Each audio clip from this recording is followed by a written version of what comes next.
is a piece of string. Not just any piece of string, though. It's what we in the dream shaping business call a string connector. We'll need to attach the other end to something unmovable, like the blue cylinder above the bridge. Start by moving your imp with the left and right sticks until you can see the top of the bridge and the bottom of the blue cylinder. Make sure time is rewound. Click L3 if it isn't. Now open the Assembly menu and select the 3 connected squares to open the Gadgets menu. Look for the button with the joint icon, which will take you to the Connectors sub-menu. You can move the menu with your imp by grabbing it with R2. Select the String button. Its icon is the 2 circles connected by a wavy line. You'll see that a string connector appears on the tip of your imp. Now let's get connecting. You should always make the first connection from the object that won't move. We call this the parent object. In this case, it's the blue cylinder, but it could be something else, like the frame of a door. See the yellow dot on the cylinder? I put that there to show the best place for a connection. So hover over it and press R2 or X to connect the string. The grid snap guide will help you line it up exactly with the yellow spot. When you move your imp now, you'll notice it's tethered to the cylinder. It also has a blue gizmo on the end of it. Now let's stretch that string down to the bridge, all the way to the blue dot. The blue gizmo connects the string to the movable object, which we call the child object. Hover over the blue dot. See how the grid snaps it into line? Let's connect the string there with R2 or X. If your bridge isn't in line, just make sure that time is rewound. Now that the blue gizmo is connected, you can press the circle button to unequip the string connector from your imp. And there you have it. The cylinder and the bridge are connected. Click R3 to start time and check that it's working. Well, it looks a bit wobbly, but it's nothing Connie can't handle. Switch over to play mode and have a go.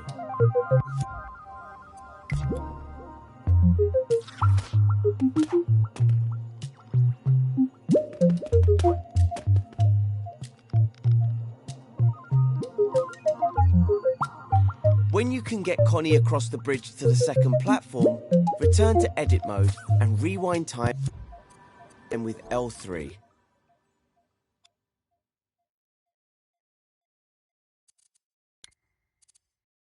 Time to get Connie over to the third platform. So, the small pink platform and the blue step aren't much use to her right now. But if we make the platform move backwards and forwards, she can hop onto it and cross over. To do that, we'll need a connector called a piston. Go to the Assembly menu, then the Gadgets menu. You'll find the piston in the Connectors section. It's somewhere near the middle and looks like, well, a piston. Now that it's equipped on your imp, you can start connecting.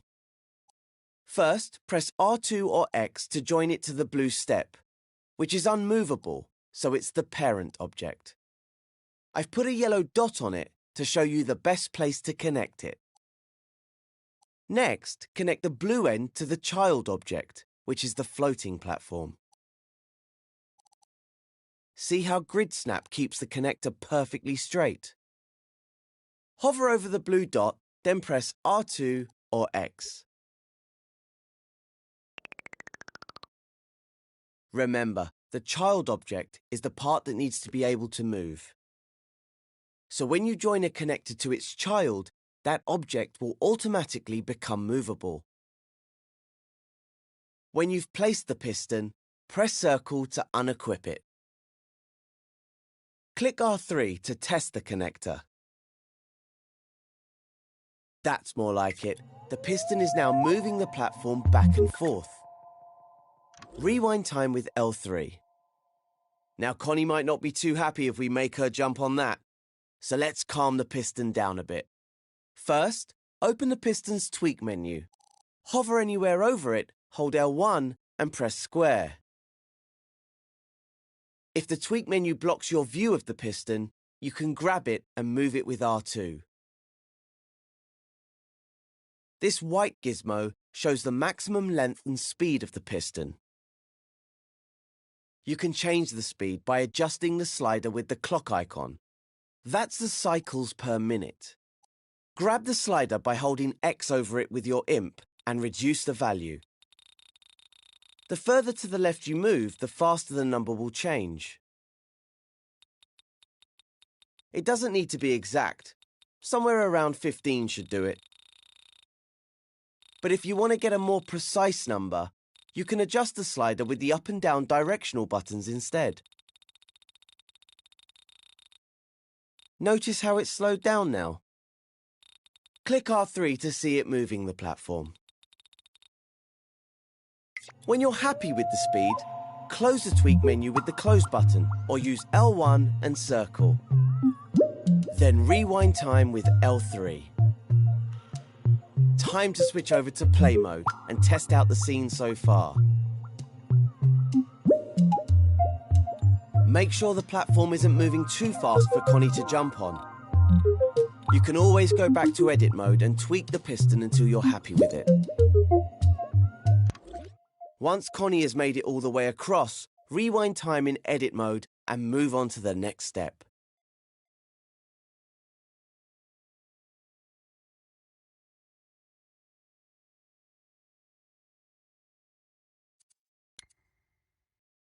All right, there's just one more gap for Connie to cross. We have a plank and a step to attach it to. For the plank to drop down, we'll need it to pivot like a hinge, which means we'll need to use a bolt connector this time. Go into the connectors section in the assembly menu. Select the icon with the nut on it. That's the bolt connector.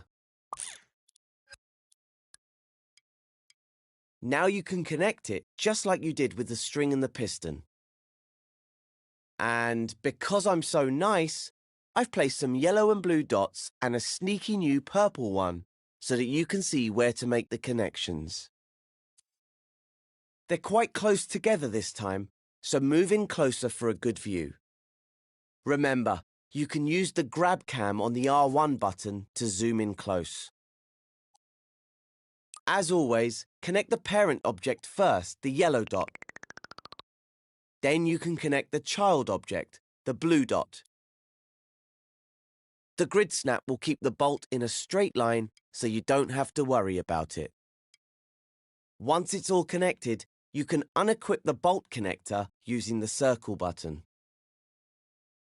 You've probably noticed that there's a purple gizmo halfway along the bolt. That's the pivot which the bolt rotates around. Click R3 to see how it all works.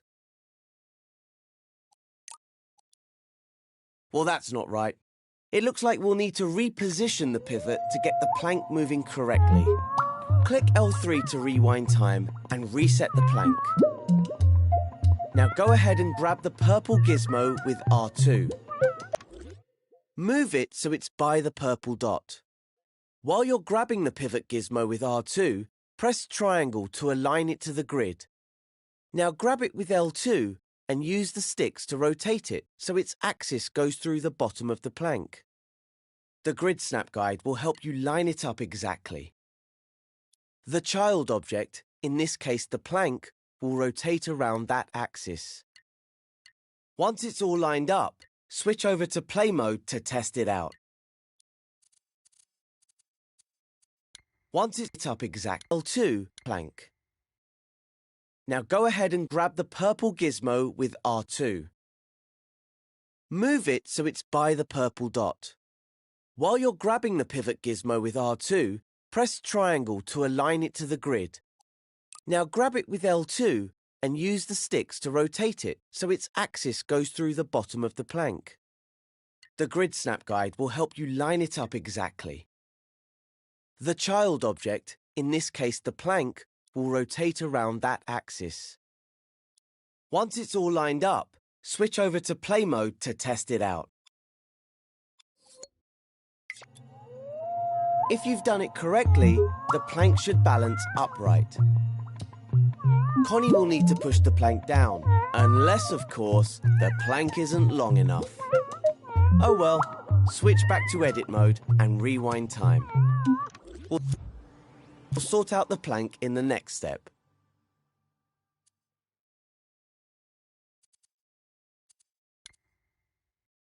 To make sure Connie can reach the last platform, we could always make the plank longer, but that's a completely different tutorial. Instead, let's try restricting the bolt's movement. We can do that by giving it an angle limit. First, you'll need to bring up the bolt's tweak menu. So hover over any part of the bolt, hold L1 and press square. You should see the Use Limits button about halfway down. Select it with X. And look at that. 3 handles have appeared, 2 pale yellow ones and a longer pale blue one. The yellow ones set the range of movement, which is represented by the transparent arc between them. We need to move one of these yellow handles so it's just a little bit left of vertical. It should look like an 11 o'clock position. Now move the other yellow handle to a 3 o'clock position. If your handle doesn't line up exactly, just press triangle while you're grabbing it. This will realign the handle to the grid. The blue handle represents the position of the child object, so you need to line it up with the plank in the 12 o'clock position. Press triangle to realign the handle to the grid if necessary.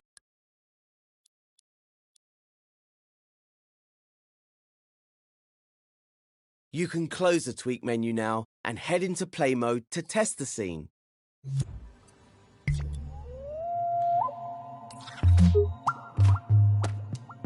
If everything's working correctly, Connie should be able to reach Cuthbert. And if you feel like experimenting, you can try out some other connector types. See what you can come up with. Then, when you're done editing the scene, go through the door in play mode to finish this tutorial.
Now you've got the hang of moving things around in edit mode, it's time to master manipulating objects.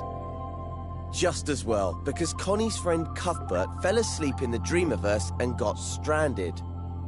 Yes, he's a cube with legs. Connie didn't choose her friends. I did. So, We need to fix these platforms if she's going to reach the flag and get to Cuthbert.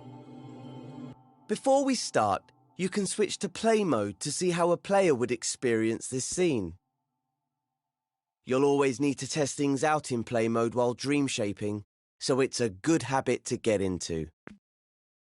Press the Options button, then select Play Mode with X. Its icon looks like a controller.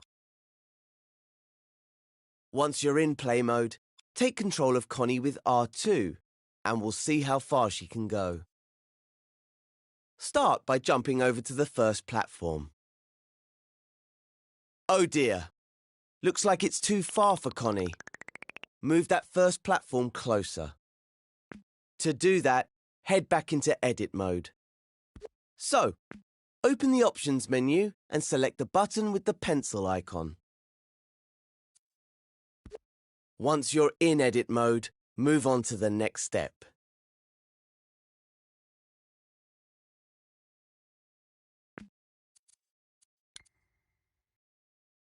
We have to do something about these platforms if Connie's going to reach the other side. First, let's get a good look at them. Move your view side on to Connie and the first pink platform. Don't forget, you can hold L1 while using the left stick to strafe up and down. See the dotted outlines? That's where the platforms should be. So let's put them in place with the Move tool. The imp has this equipped by default. To move things, hover the tip of your imp over them and press and hold R2. Move it where you want it and release R2. Try it now with the first movable platform. Grab it with R2, slide it over so it lines up with the pink outlines, and release R2. You can get a slower, more precise movement using Nudge. To nudge an object, just hold R2 softly. The imp will go all stretchy, allowing you to move the object with more precision. Use the left stick to move the platform backwards, forwards, left and right. And if you need to try again, just undo your action by pressing the left directional button. When the platform is in the right spot, you're ready for the next step.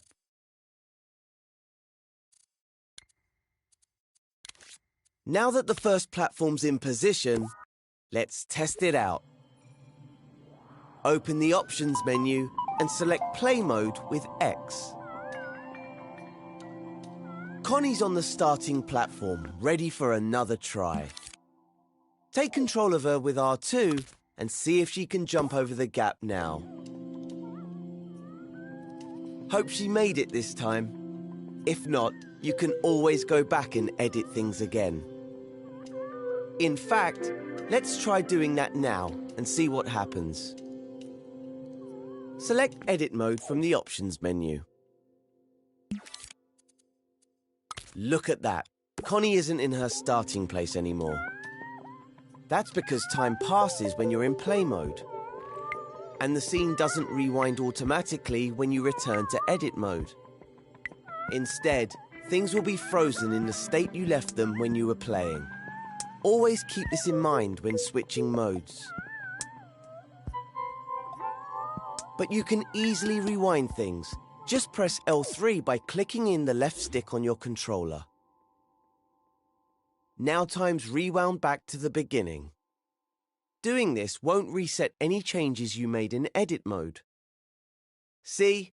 Connie is back to her starting position, but the platform remains where you left it.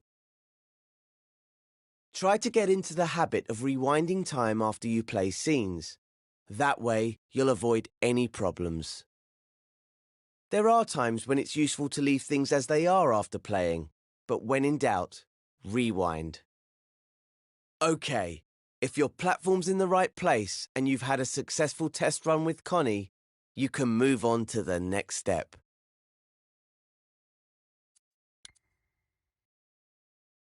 Let's sort out the next platform now.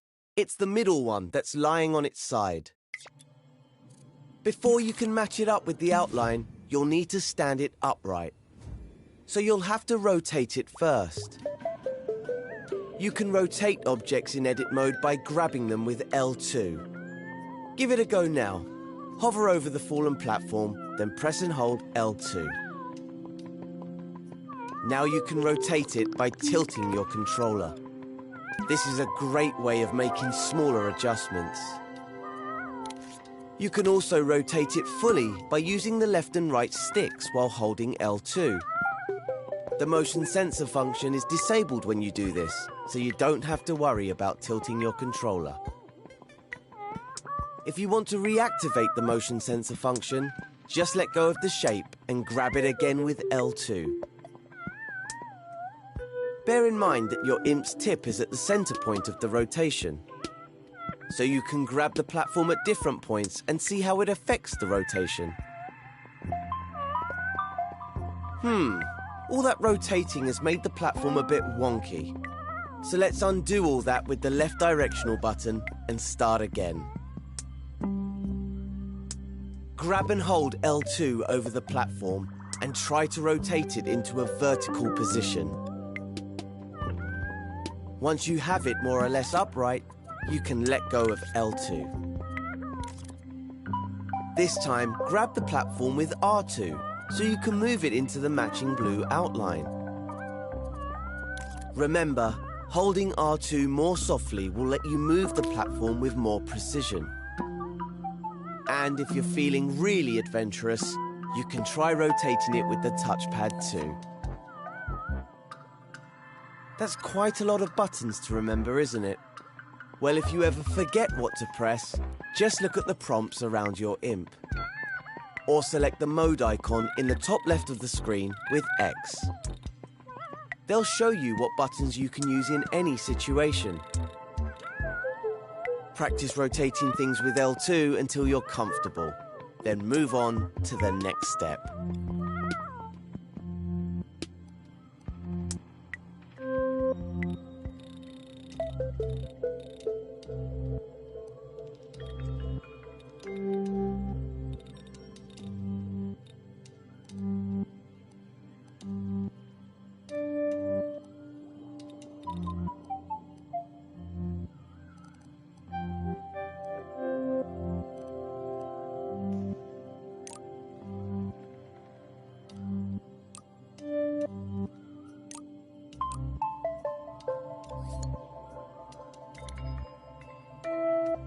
Now that you know how to rotate objects, here's a useful tip.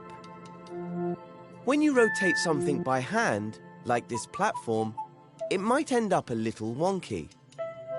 But there's a really simple way of fixing that. You can realign objects by grabbing them with L2 or R2 and then pressing triangle. This will snap whatever shape you're grabbing to the nearest right angle. Make sure you're grabbing an object before you press triangle though, or you might end up deleting it. If you do delete something by accident, remember you can undo your mistake by pressing the left directional button. Once you're happy with the position and alignment of the middle platform, you should switch over to play mode and test it out. So, select the controller icon in the options menu. And possess Connie to see how far she can get. You're almost there now. Just switch back to edit mode and fix that final platform. Remember to rewind time with L3. Now we can go on to the next step.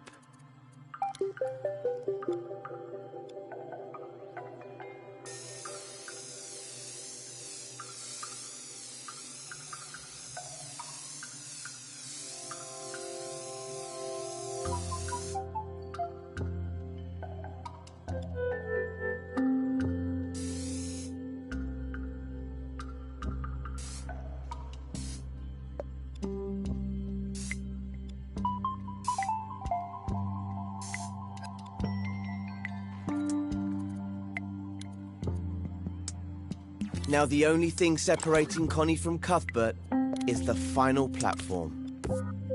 Oh, it looks a bit small compared to the others. I'm not sure Connie will be able to use it, no matter how much you rotate it. We're gonna have to make it bigger, or scale it up, as we dream shapers say. Hover over the final platform now, and hold the up directional button to make it bigger. Remember how the imp was the center point of a rotation earlier? Well, here its position determines where the object scales from. Try hovering over the platform in different places and see how that affects the scaling. And if it gets too tall, you can just hold the down directional button to shrink it. Get the final platform into its matching frame at the right height. Okay, when everything is where it should be, go into play mode and see if Connie can reach the flag.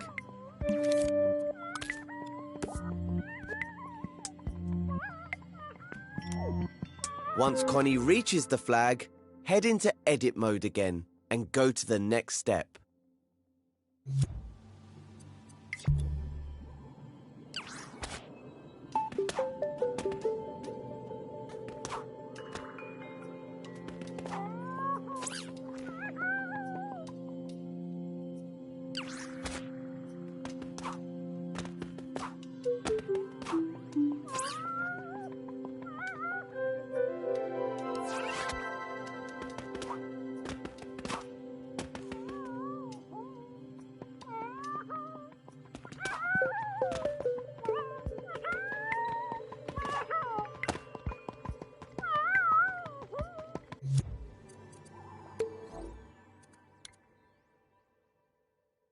Hurrah! Connie and Cuthbert have been reunited.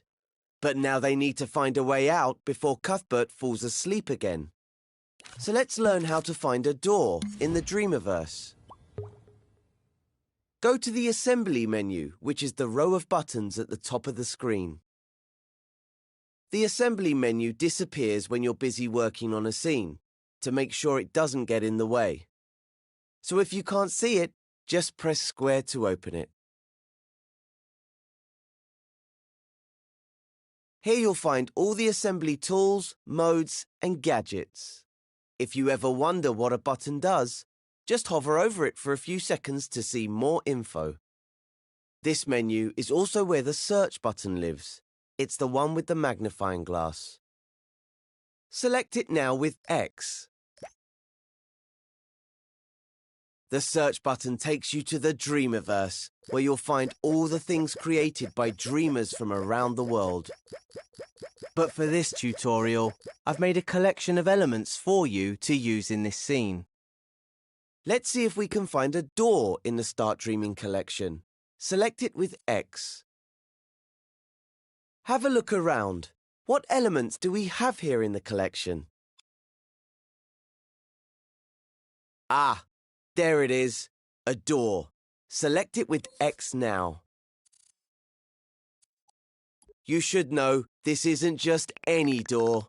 It's a very special one. It has some animation and logic built into it, so it will magically open when Connie goes near it. Now that it's on your imp, you can scale it with the up and down directional buttons, or rotate it with L2 or the touchpad.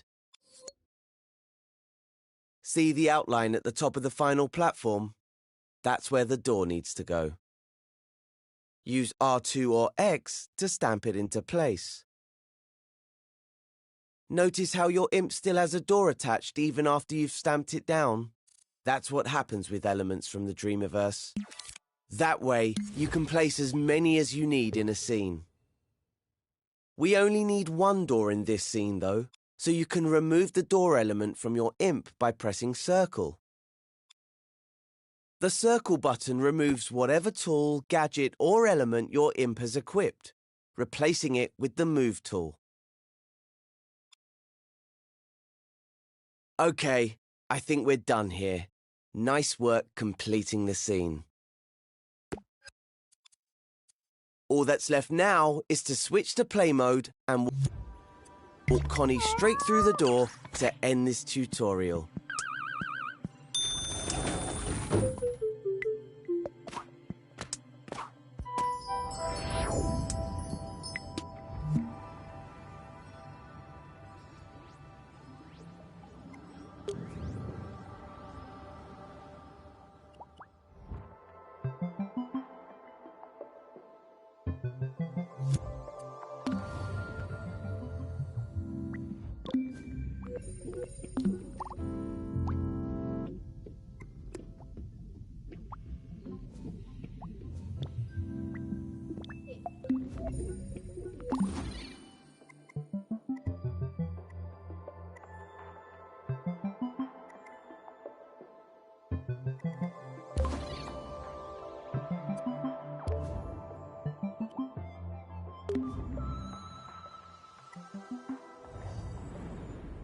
Now you know how to grab, rotate, and scale objects.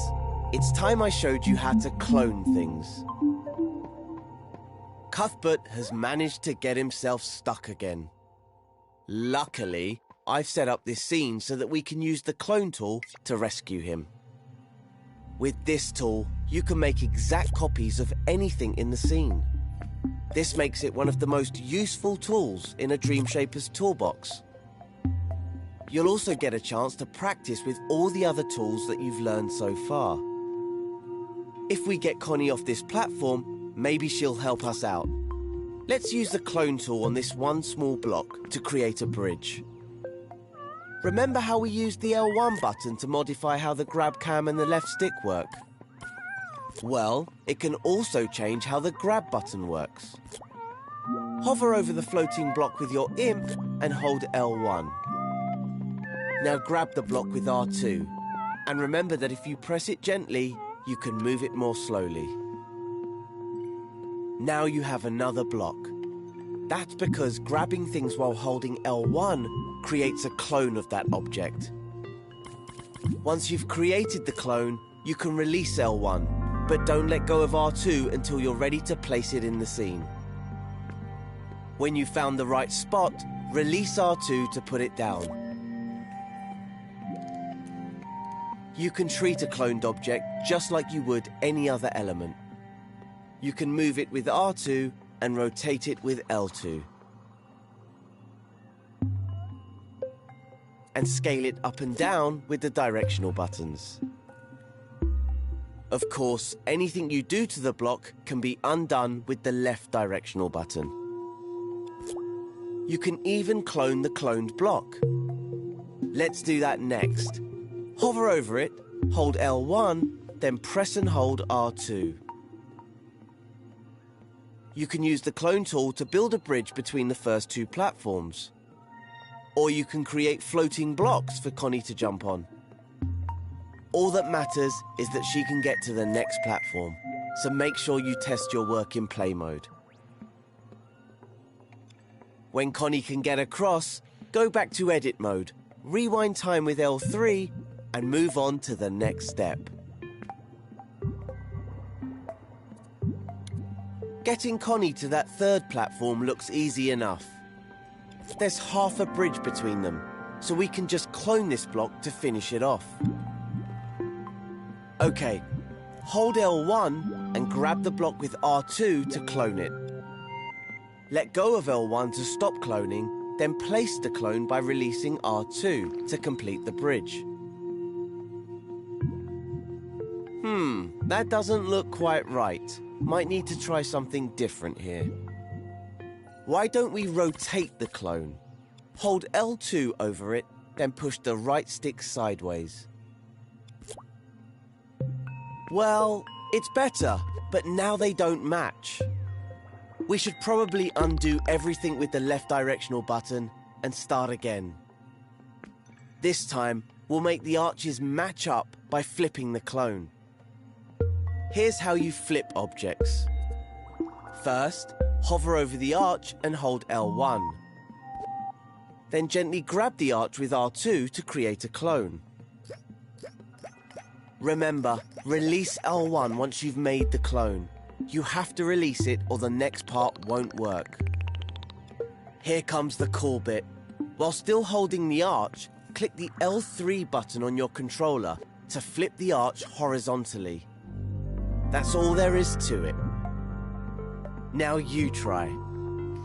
Hold L1 and grab the arch with R2 to clone it. Release L1 and flip the arch horizontally by clicking L3.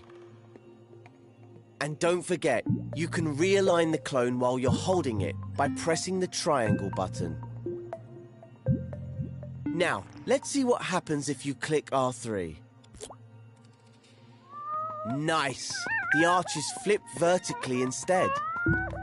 We should probably line it up with the first arch now, and release R2 to place it down.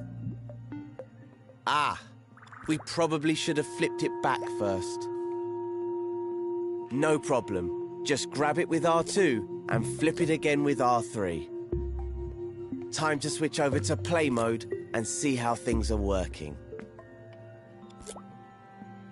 If Connie can get across the bridge to the third platform, you're ready to move on. But first return to edit mode and rewind time.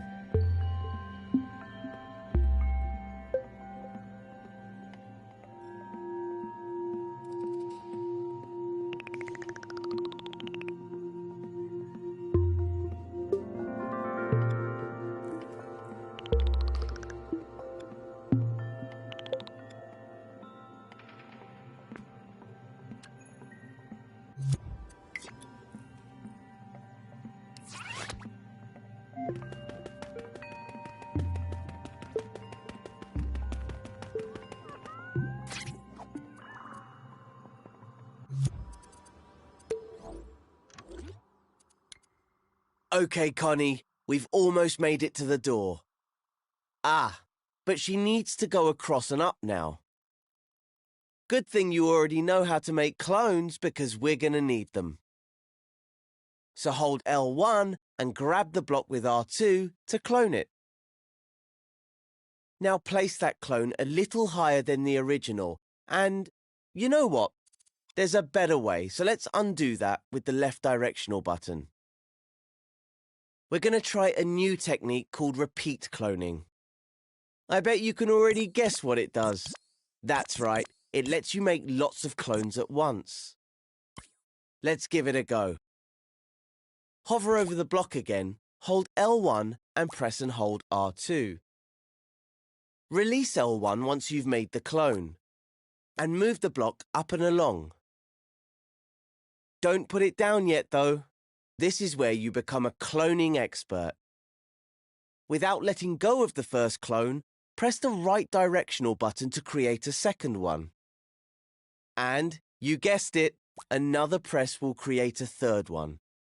In fact, you can just keep pressing right to create more and more clones in a sequence. And if you make too many, no problem. Just press the left directional button to remove any clones you don't want.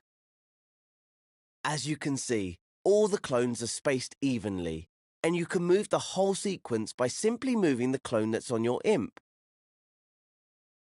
If you move the clone up, you can create a staircase. As always, put it down by releasing R2. Once the clones are in place, they won't be in a sequence anymore. You'll have to edit each block individually. See the dotted line around them? That's a selection. When you put repeat clones down, they're always selected automatically. That means you can move them as a group. If you only want to move one block, you can deselect the group by pressing circle. If you want to find out more, there's a whole tutorial on selecting and grouping objects. Move on to the next step when you're ready. Let's get back to the staircase. It's looking pretty good, but I have one more thing to show you before you move on. Let's get rid of all the clones we've made by pressing the left directional button a few times. You'll notice all the repeated clones are undone together. Now hover over the first block, hold L1, then grab it to create a new clone. Remember to release L1 once you've made the clone, otherwise the next bit won't work. This time, move the block where you want the last step of the staircase to be. There, right in front of the door. Don't let go of R2 yet, though. Instead, press the left directional button and... look at that. You've created a sequence of clones between your imp and the original block. You can keep pressing left to create more steps or right to remove them. Once you're happy with your staircase, let go of R2 to place it in the scene. You can create incredible shapes with repeat cloning, so feel free to experiment. How you position the first clone will affect all the repeated clones. Rotating the clones, for example, will let you build ramps and spirals. And if you scale the clone with the up button, you can create a sequence that increases in size. So try different approaches and see what you can come up with. If the path is clear for Connie, switch over to play mode to test the scene. Get Connie to the final platform, then get her to open the door for Cuthbert. If you feel like you've mastered cloning and flipping, walk Connie through the door to complete the tutorial. Good work.